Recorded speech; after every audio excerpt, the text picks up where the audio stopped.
Welcome back to the morning show here on Arise News. An allegation of rape leveled against Biodun Fatoyinbo, the General Overseer of Commonwealth of Zion Assembly, by Busola Dakolo, wife of musician Timi Dakolo, had recently provoked outrage across the land, leading to public demonstrations in Abuja and Lagos. But in the usual Nigerian fashion, all had gone eerily quiet about the case, even as both camps have been exploring the legal option for redress to perceived injustice. How long is it going to stay in the cooler? Well, for more on this, we're now being joined by Adesuwa Onyenokwe, Nigerian TV personality, who recently sat down with two pastor associates of Pastor Fatoyinbo.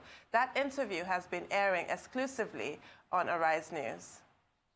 The case study that is making us want to speak to ministers across Nigeria, for anybody who's open to us, is one of someone who shares your name. Her name is Busola Dakolo, who has recently come out to say her pastor at some point in time had raped her in the past. Now, there's been a lot of controversy, and we decided to come to Ilorin, to the home where this particular pastor originated.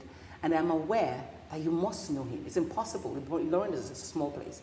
Do you know this pastor? Are you aware of this case? And what are your thoughts with regards to this case? I know Pastor Biodun. Actually, Pastor Biodun at some point was quite close to me. When you say close, what does that mean? Well, close in the sense of I was like somebody he looks up to in terms of, he just started, moving towards me. How do I put this? He came at some point to introduce himself to me. And had he started ministry at that time?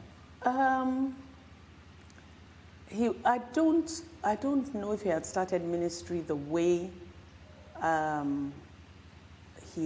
it was. But at a point he left Ilorin. He didn't really tell me when he left Ilorin. I didn't know when he left Ilorin, but at some point I just realized that the relationship had broken. Have you reached out to Pastor Biodun Fatoyinbo yourself? Because you know him, you say. Have you reached out to Busola yourself? Because you know them. Yeah. You see, concerning Busola, what happened was in 2011, a young lady joined this ministry. Her name is Fumi Ayeni. So one day in 2011, Fumi walks into my office here, and she's actually very agitated. She said she's, everything about her was, ruffled. So she sat down and then she said, "Mommy, it's not about me. It's about my sister." Older or younger? She said, "My younger sister." So I said, "What is it about your younger sister?" She said, "My younger sister has been facing deep psychological challenges since something happened to her years ago." So I said, "What kind of psychological challenges? Is it spiritual, psychological, or what?" She said, "My sister was raped by a pastor." So when she said that, so many emotions ran through me because, number one, I'm a mother. Number two, I'm a pastor, and I was speechless. So I said, "Your sister was raped by a pastor?" She said, "Yes." She said, "And since then, her life has not remained the same." Did you ask who the pastor is or was? Yes. And she said to me, "Biodun Fatoyinbo." So I had to process all that. Eventually, at some point, she now called Busola. And even on the phone, I knew I was speaking to a troubled soul. I must say that at least 3 of those that I handled, among the many that I handled, actually alleged, because I don't know, they were not willing to come out, you know, but they alleged that it was the same pastor, you know. But, you know, there's no way to prove it, because if they're not willing to actually come out and confront the pastor, which is one of the deep pains that I have personally, because I see all these broken victims and they're not willing to confront the people they're alleging have raped them. Then I ran to Reverend Osset, because Reverend Osset is... Yeah, well done, Adesuwa. Good to have you in the studio with us. And for me, it's quite interesting. It's like you and I, you know, switching chairs. I remember you interviewing me in the past. Now it's my turn to interview you. But what motivated you to do these interviews at this time, when it looks like, you know, the parties involved, the public, would look like everyone has moved on, but you more or clearly less. haven't moved on. You're obviously very moved, even by what you saw. No, well, the truth is, I mean, I haven't seen that thing since we edited. And just give me a minute, because it's not about... I can say very categorically that clearly in this country, 9.5 out of 10 women would at some point in time had a situation where there had been untoward action or activity, sexual action towards them at any point in time. And I can also say that 7 times out of 10, it probably happens in a religious circumstance where you are in church, you know. And you know, when this story came out, it was all over the place. We were talking about, oh, did he do it? Did he didn't do it? But for me, it was beyond that. Let me tell you where it started from. Sometime at the beginning of towards the end of last year, Timmy reached out to me and gave me a call and said, Auntie Adesuwa, would you be able to release a story? I know someone who wants to say something about her pastor. He didn't tell me it was his wife. I said, yes. Then I was anchoring a show on channels, which is called Seriously Speaking then. And I said, I'm not recording anything now. So are you sure the person is willing to come out and say? He said, yes. And that was it. I didn't know anything about it. Like everybody else, I woke up one morning and I saw the clips of the video of an interview that Busola gave. And I sat down to watch a whole hour. And my heart just went out to the young woman. I don't know her personally, but I know her husband. So I said, so it was his wife he was talking about. And I was totally mystified. But then I was like, oh, wow. I wish I'd given them an opportunity to speak. But I was happy it wasn't me, because if it was a female interviewing a female, they would have like, these women have come again. That's what it would be. So I said, it was just as well I wasn't the one that did it. And I said, oh, well, I'm good. I hope something comes out of this. But somewhere along the line, about a few weeks after, the young men of Y Niger called me. In fact, in particular, Debola Williams gave me a call and said, Adesuwa, we need you to talk to some more victims in this case. And I said, who are they? What's the veracity? Have you confirmed what they said? With Busola, I knew in my heart that it was true. There's no woman that would stay 17 years and suddenly get up and speak. How much would you give her? So for me, it was just personal. I have nothing against any pastor or whatever, but I figured that if a wrong has been done, the least you can do is to at least own up and admit. Now, for Busola, eventually what happens is not say you want to bring one pastor down, but what about the fact that this pastor may be doing it? So when I heard all of those, I said, okay, you know what? Maybe, I said I wouldn't interview people who didn't have any real information. But somewhere along the line, they gave me a call again and said, Adesuwa, are you willing to talk to pastors who know this pastor? I said, well, the only reason I will do it is if it's beyond the pastor. I need to understand why a pastor would do something wrong and the church will be quiet. It happens all the time. We know. I'm a Catholic. And we've heard about priests doing stuff to young boys or having kids out, you know, even though they are priests. And the church doesn't do anything about it most of the time. But the church is not an institution. It's the people. That's why you see when we say the pulpit and the people need to insist and get what they want. That's why the legal courts are there. So, however, I decided to go to Ilorin because I wanted to speak to people. They said they wouldn't speak to anybody else. CNN had gone. They said they wouldn't speak to CNN. So when I called, and going back the fact that because of my reputation, I must admit, and it's not a function of saying because it's me, they felt more comfortable sharing with me. And they assured me that because I assured them anything that they said, I wouldn't use it negatively. And it's not for any reason. I want to understand how does the church, I think the day I decided to go, this is weeks ago, not last week, it was when there was a meeting, a hearing, the Pentecostal Fellowship of Nigeria had a hearing at which the accused pastor refused to show. I couldn't understand it. So why is the church quiet? Why can't the church do anything? But when I spoke to Reverend Osset, he made it very clear to me. PFN is just an association of people who agree to be together. And the particular church, which is COSA, is not even a member of PFN. They can't do anything. But what happens when a congregation sits down every day, they go to the same church, your pastor is accused, the least you can do is say to the pastor, go away, let's look at this. Or if you are honest, it can be proven. Because there have been cases upon cases against this person. And when I went, what hit me and why I was a little teary at the beginning was when Pastor Busola was explaining to me what made Busola. I have not spoken to Busola till today, so it's not a function of Busola telling me anything. I'm a woman. I know what it feels like to be violated, whether it's physically or mentally. You know what I mean? And when you're violated and nobody does anything about it, I can imagine all those years with her husband. If her husband is not the kind of person that he is, I can imagine the kind of problems she'll have in a marriage. And then the fellow is still going around doing the same thing to people. I had interviewed Essie Waters, one of the people who accused this same pastor.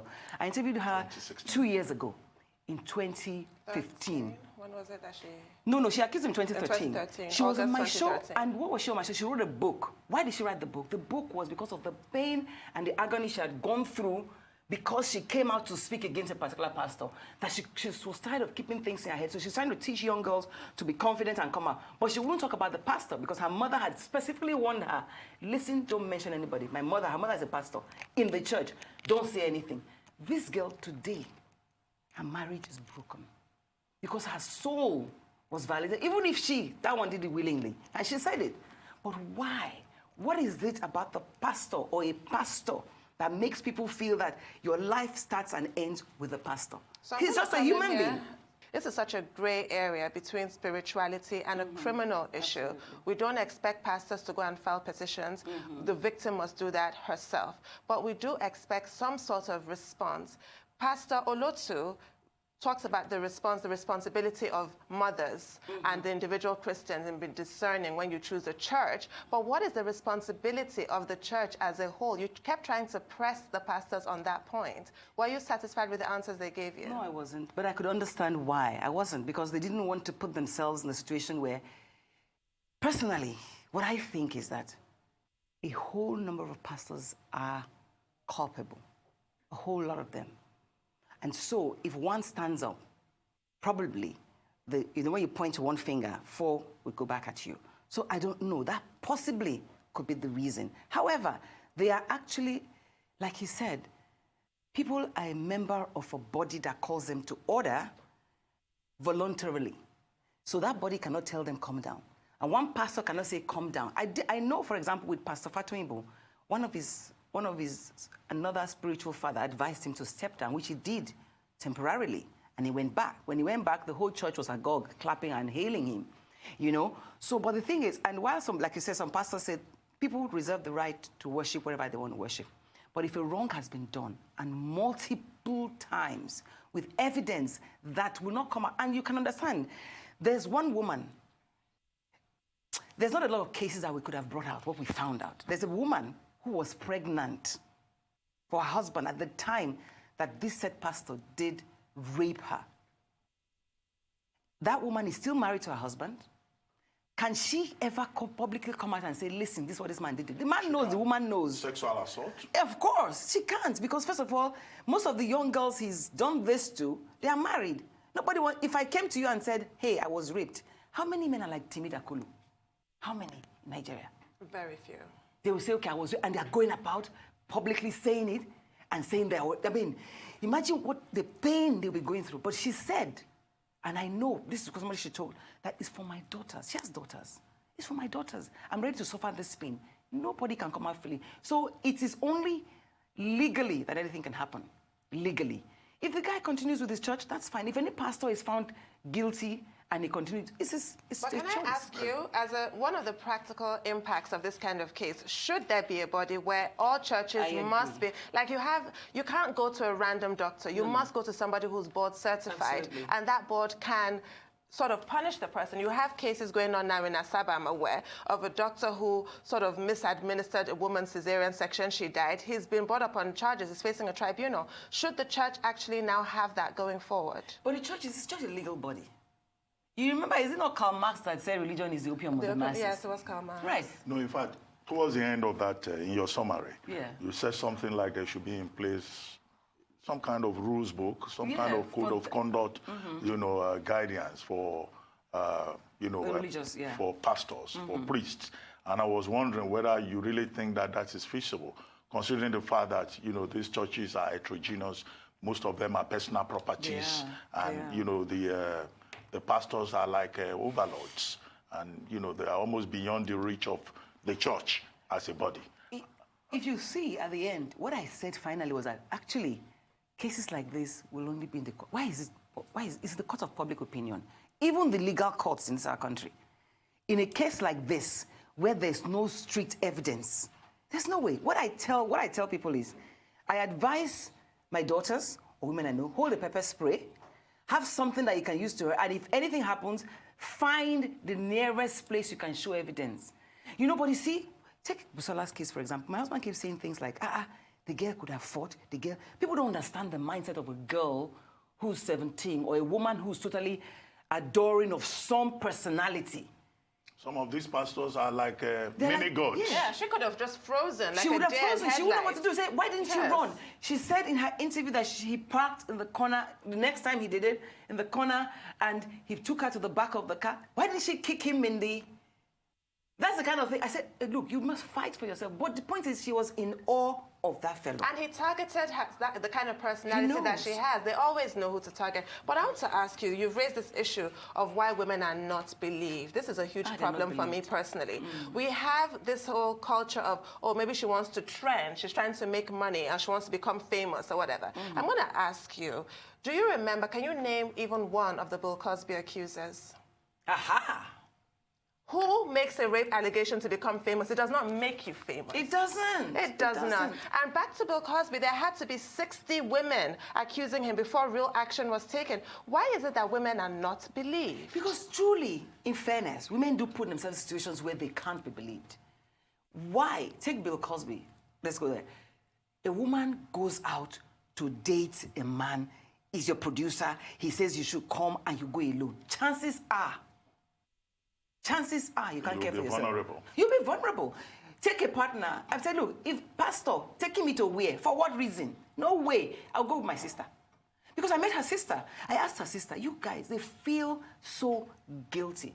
They say Busola was the most holy of all of them. They took her to that church. You know what I mean? So, but I asked her, if the pastor keeps asking to take your sister to go out, you won't you stop or follow her? They trusted the pastor. But don't trust any man, even your father. Please, no, women. You can't trust me. You can't trust me. No, let's say benefit of the doubt. Yeah. Start from there. Yeah. From the benefit of the doubt. And then let the person prove himself. It was there. Look, it's biology. Biology. A woman is attractive, you come near him, biology. Do you think Busola Dakolo will get justice? Because I guess the whole point of this is that's my prayer. Justice. You see, we did this a long time ago. We had been editing. How come is now that the time frame for the pastor accused to come with some info? I don't know what the legal things are. And I just looked around, where are we going to air this thing? And we came to you to air it. And we put it on our platform. It's on Why Niger. It's on Today's Woman on YouTube, right? We put it out there. Because at the end of the day, I did pray. I said, God, you will find the time that this is right. It's not about trending. It's about helping people to change their perceptions about things. Anybody who is found guilty, even in the court of public opinion, at least you can clear your name. I did say at the beginning, even if Pastor Imbo comes to me today and says, look, Adesuwa, let me tell my side, I'm willing to listen to him. There must be a reason. What I conclude is that man may be ill. He needs help more than anything else. He needs help.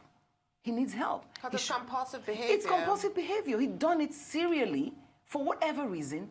I know 2 people, even if I met 3, but I know 2. What's her name? Efe, Busola, then this woman I'm telling you about, because she has to remain anonymous, who was raped when she was pregnant for her husband. I know them. That is the same person. Yeah. The serial rapist, which is what he's been accused of, I'm not saying he is, but he's been accused of, but a serial rapist, speaking generally, they cannot stop. They have to be stopped. They can't stop. I wanted to ask you, is this a series? Will you be delving into other abuses in the church? I did say, for example, see, I've been given a skill, an interviewing skill. I have a name.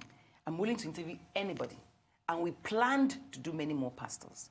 That's the plan, right? But how many have said, yes, come? Pastor said, oh my God. It was tough, but we needed to talk to him because he's the one that was like a spiritual father to him at the beginning. Former now. Yeah, he said so clearly. And he was very worried about speaking. Let it not seem like I'm trying to, I'm angry or I'm jealous. This boy never came back to me. He's very successful. He was very careful not to speak. But I told him it's important that you speak. And you know your heart. Because the truth is, whatever we say, people, we know our hearts. We know what's moving us. Whatever anybody says, if you know this is what's moving you, be at peace. You're not trying to bring this guy down, nothing.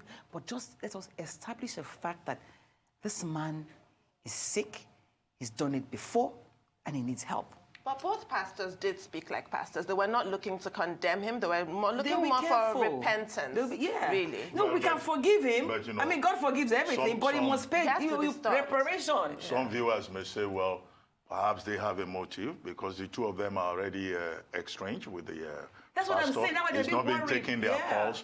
But, okay, let me ask you. I mean, you've talked about the responsibility of the church, and that came out clearly. How about government? Is there something that government can do? Because I hold the view that, you know, I was saying, was it yesterday when we watched the tape, that since independence, we've had not up to 30 cases of rape, you know, just about 20 or 20-something that have been successfully prosecuted. You know, and the argument is that there's something wrong with the laws, the relevant laws dealing with rape. Do you think that's an area in which, you know, government can do something? Because rape is a function of proof. You have to prove that you've been raped. And it's very hard to do. Yeah, but what if we change the law? There's no way, because then everybody can get up and say, I've been raped, and you can prove, you know, no, it's a great area. Rape is very difficult to prosecute. I don't know, it's difficult, except we teach our daughters and young women to learn. If you find yourself in an unfortunate circumstance, there are situations where you can go quickly to have some proof. However, I say protect yourself. It's a simple. I mean, what kind of country would that be with every woman carrying pepper spray all over the place? It would be nice to use that, though. No, but the point is, I don't know what government can do, because in the area of morality, what can government do? But you know what happened with Busola? The day they went to serve her a court order, because her husband tweeted, the First Lady saw it. And if the First Lady hadn't tweeted back and stepped in something, they would have taken those children.